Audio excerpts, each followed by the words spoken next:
বন্ধুরা, আমরা প্রায় সকলেই প্রকৃতির সৌন্দর্যের স্বাদ খুঁজে পেতে কখনো পৌঁছে যাই সমুদ্রে, কখনো পৌঁছে যাই পাহাড়ে।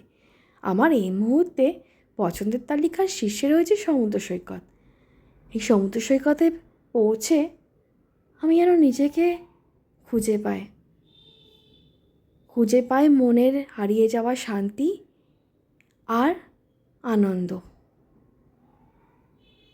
আর সেই সমুদ্র সৈকত যদি নিরিবিলি নির্জন হয় তাহলে তো কোনো কথাই না। নিরিবিলি নির্জন সমুদ্র সৈকতে আমার একাকী হেঁটে বেড়াতে ভীষণ ভালো লাগে। আমি এক অপূর্ব প্রশান্তি খুঁজে পাই। তো কিছুদিন আগেই আমি আমার পরিবারকে মানে হাজব্যান্ড আর মেয়েকে সঙ্গে নিয়ে পৌঁছে গেছিলাম এমনই এক সমুদ্র সৈকতে, মানে মন্দারমণিতে।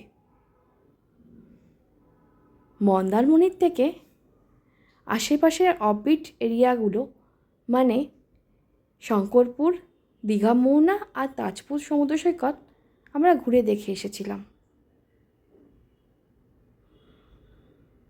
ভীষণ আনন্দ করেছিলাম আমরা। এই মুহূর্তে তোমাদের সঙ্গে যে ভিডিওটি আমি শেয়ার করছি এটি তাজপুর সমুদ্র সৈকতের। অপূর্ব অসাধারণ নিরিবিলি নির্জন এক সমুদ্র সৈকত। আর এর অপরূপ মোহময়ী রূপ আমাদের যেন মুগ্ধ করে তুলেছিল।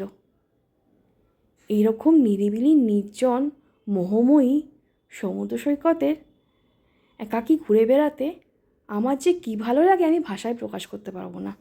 আমার নিরিবিলি নির্জন সমুদ্র সৈকত ভীষণ পছন্দের, তাই আমি অফবিট প্লেসগুলোও খুব পছন্দ করি।